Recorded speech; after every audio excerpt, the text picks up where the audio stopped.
I'm doing a really quick repair on this John Deere 6100D. I had a little bit of a hydraulic leak in the back. I didn't know where it was coming from. Went in the John Deere and I got it figured out. It is the brake line that goes into the back of the axle, and it's a little bitty rubber seal. Looks just like this, and it had a little bitty crack on it, and it was enough to drain hydraulic fluid over some months. And yeah, anyways, got that repaired. Let me show you how it's done.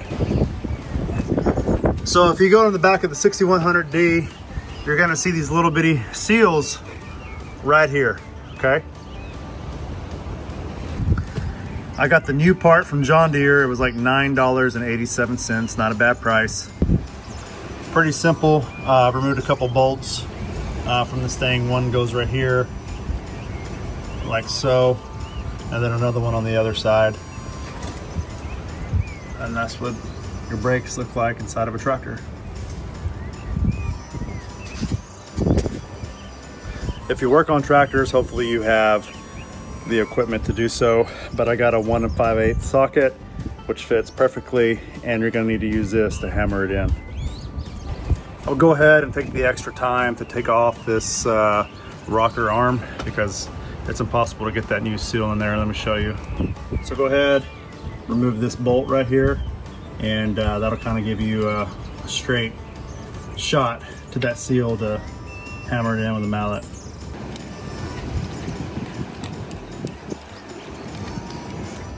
So there you go, we got everything set.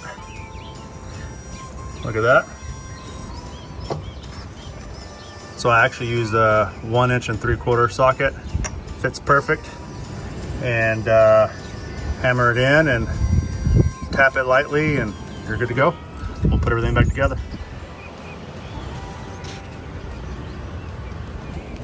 All right, y'all, next on the agenda is changing the oil out in this thing. Very easy oil change.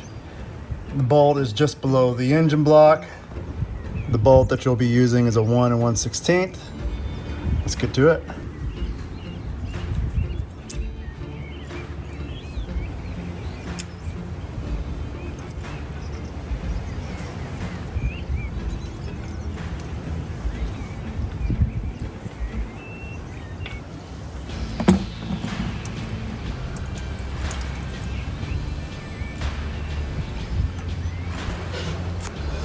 Next is getting this filter off.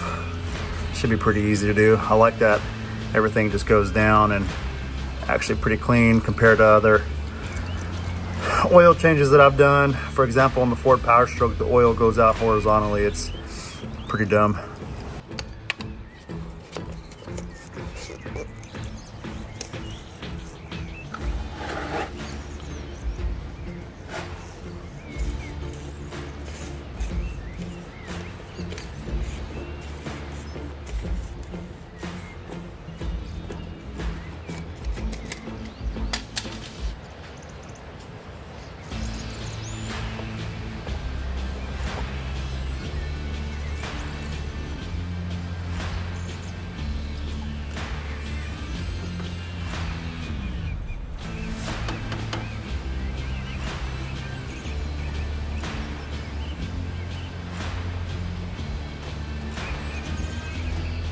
So I decided to go with John Deere OEM parts.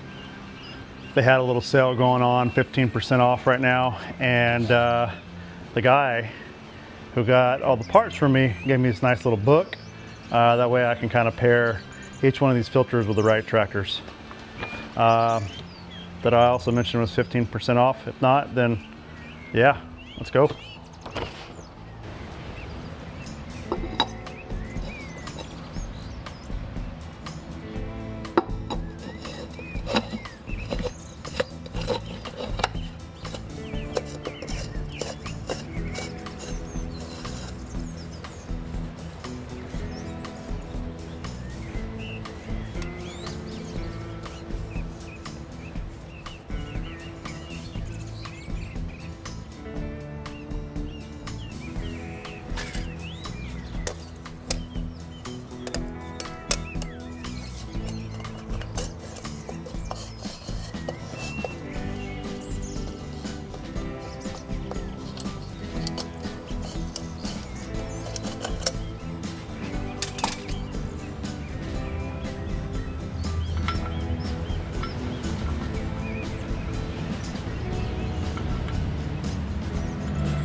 Pretty simple.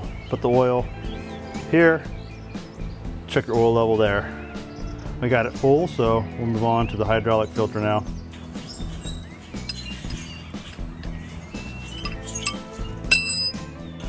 All right, folks, hey, look at that view of my neck. There's a bolt that you have to unscrew right here to get this hydraulic fluid out. There we go, like that. About to have it all come out. There it is.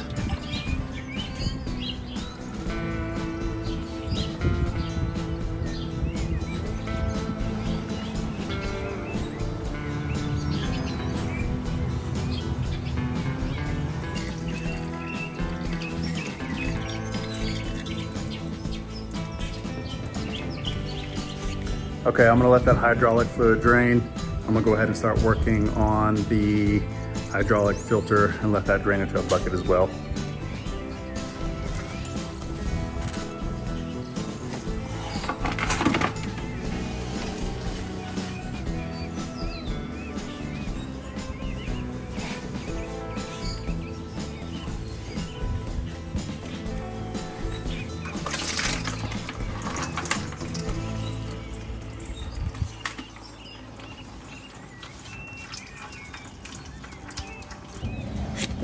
So the replacement filter comes with a plastic housing on it, and the filter is inside.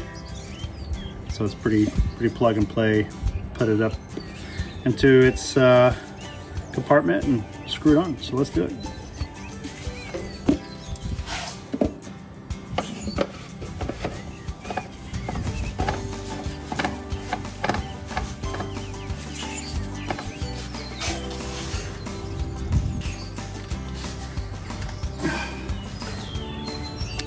That completes the hydraulic filter change on this tractor.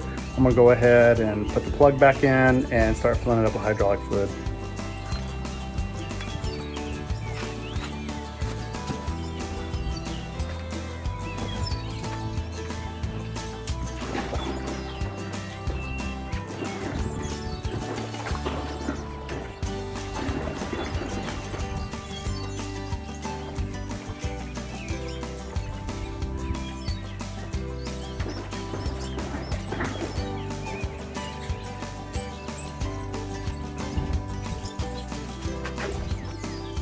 A little something to be aware of is that this hydraulic plug has a magnet on it. When I pulled it out, there was a little bit of metal, so just kind of look out for stuff like that. You know, I'm hoping it's the brakes, which it very well could be, or it could be the transmission. I haven't had any transmission issues happening yet, so I'm thankful for that.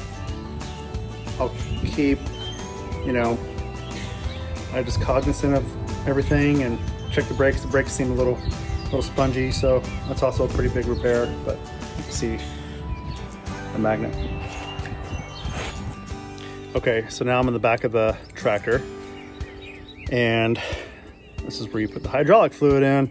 I know it sounds silly, but someone might not know how to put the hydraulic fluid in, so I'm gonna show you where it's at. You come to the back, and this cap right here is where your hydraulic fluid is put in. And it's gonna take about 10 gallons. And that's your hourglass. When it gets about to the first line, we'll start it and put more.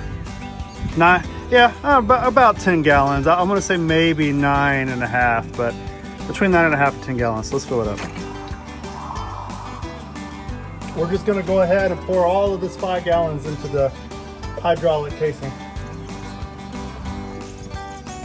After about 5 gallons, you can see it's pretty close to that middle line. We want it right between both the lines. So I'm gonna go ahead and start adding about 2.5 gallons. Then I'm gonna start it so the system can pressurize. And then I'm gonna top it off to right about in the middle with it being off.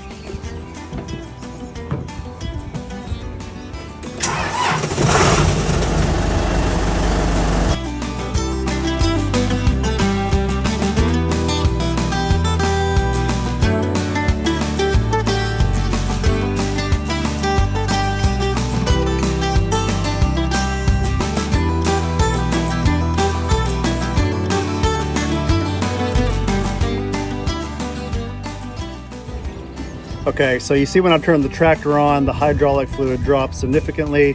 System became pressurized. So what we're gonna do now is go ahead and fill it up all the way up to the second line, and then we're gonna start it again. Okay, so I've done exactly 10 gallons. Let me show you where it's at now.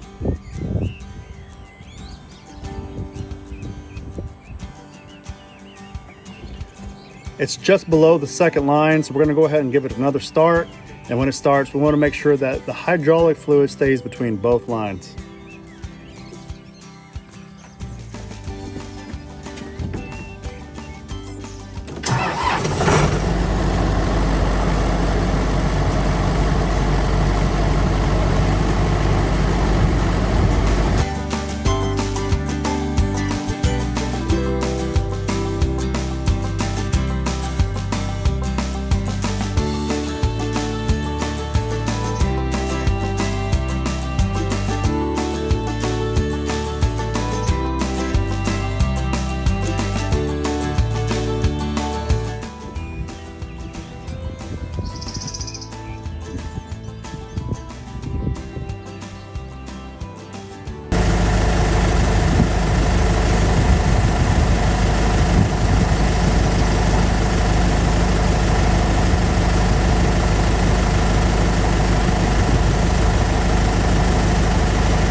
So it took about 12 to 13 gallons estimate. I would make sure that you check your manufacturer operator's manual. I like where that gauge is at. If you don't have this tractor specifically in between those lines, it'll give you a transmission light that flashes and the tractor won't stay in gear. So if you put it in forward, it'll slip into neutral, put it in reverse, slips into neutral. It's basically a safety mechanism that keeps the tractor from staying in gear. If the hydraulic fluid gets too low, then you ruin your transmission. Anyways, we're good to go with that. We're gonna walk around the tractor, make sure we don't have any leaks. After that, we're going to check the air filter and check the engine coolant and start greasing this thing up, and it's ready for hay baling season.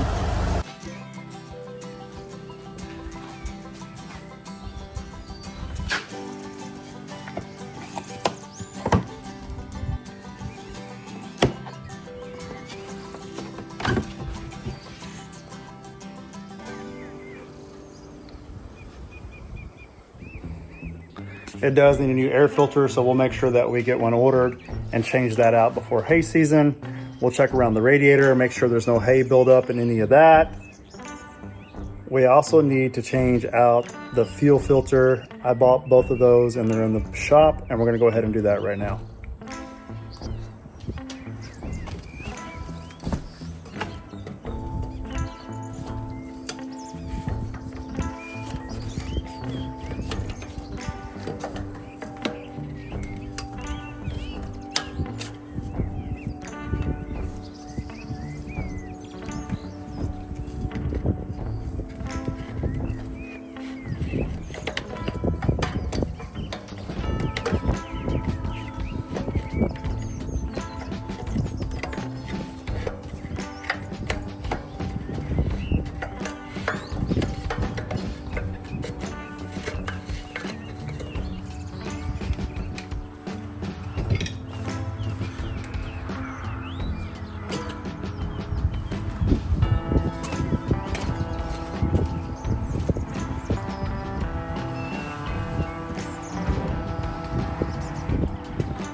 Okay guys, I'm your guinea pig on this, but there's some grooves that go into like little bitty sections in here, and you just kind of gotta take it up like that with it. And call me meticulous, but I kind of like the way it looks with the OEM. Facing this side, looks nice and clean and official. Look at that. This cap goes back over again, and it catches your lip, and that's what gives you your seal.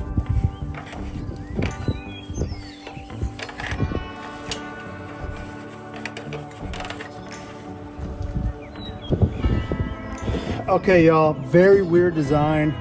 If you look at these screw caps, whatever you want to call them, I put it on without the filter, and this kind of looks like a T, right? That right there, T for Texas beef farm.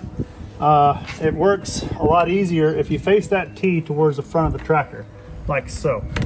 And then when you're putting it on there, this filter squeezes up as it pressurizes, and this is just a very hard spot. You're gonna have to get some type of channel locks or something and squeeze it in there.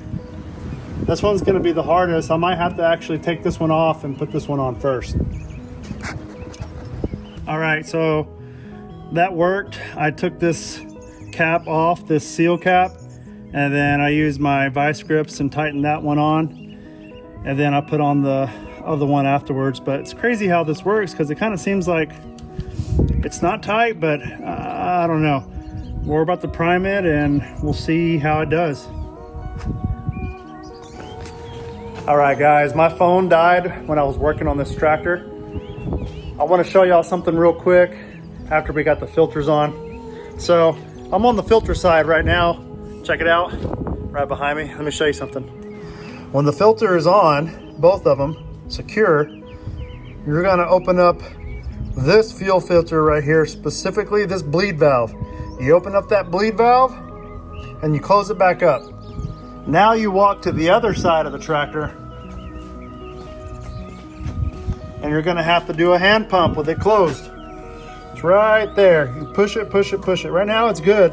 I already primed it. So you prime it and you open it up a little bit and you bleed it and you close it up and you come back over here, prime it. And then you go back to the other side, you open it up a little bit, close it, and then come back over here and prime it. And you keep on repeating that until fuel comes out, flows out easily. And it started right up for me. One last thing that I had to do to fix this tractor. Sorry, I'm not even fixing them, I'm just doing maintenance on them. I broke the PTO shaft. I had to learn early that geometry really matters in this business. I had broke the PTO shaft that actually connects to this tractor, and I broke the PTO shaft that connects to that big tractor, pulling this one piece of equipment with it, which is the pasture mower, or whatever you want to call it, batwing, brush hog. The geometry really matters on these PTO shafts, okay? So I don't know if my dad at some point broke the PTO shaft or replaced it on the pasture mower, but it was too long, and when I would turn, it would snap, and it snapped all my PTO shafts. Let me show you real quick. So we got a new PTO shaft in here. The ring snaps in into a little bitty gap that's filled into it. I had to do some modifications on this PTO shaft. I grinded it down just a little bit, I mean just a hair, to get that in here. Now I did have this one on the big tractor, the John Deere 6810, and it fit perfectly. I got these online, and for some reason this aftermarket piece did not fit this tractor on the 6100D. If you have issues like that, you're probably gonna have to get the OEM from John Deere, or you're gonna have to grind down, you know, this PTO shaft. So, but it's in there tight. I mean, it barely fits. So we're not gonna have any issues with that rocking and moving around and breaking. So I think everything checks out on this tractor. I'm gonna take it up to the other shop and connect the hay baler to it. And I'm gonna start doing maintenance on the hay baler. We got some teeth that are missing. Check out the belts, grease that up, grease this tractor. We'll be absolutely ready for hay season coming up at the end of April and early May.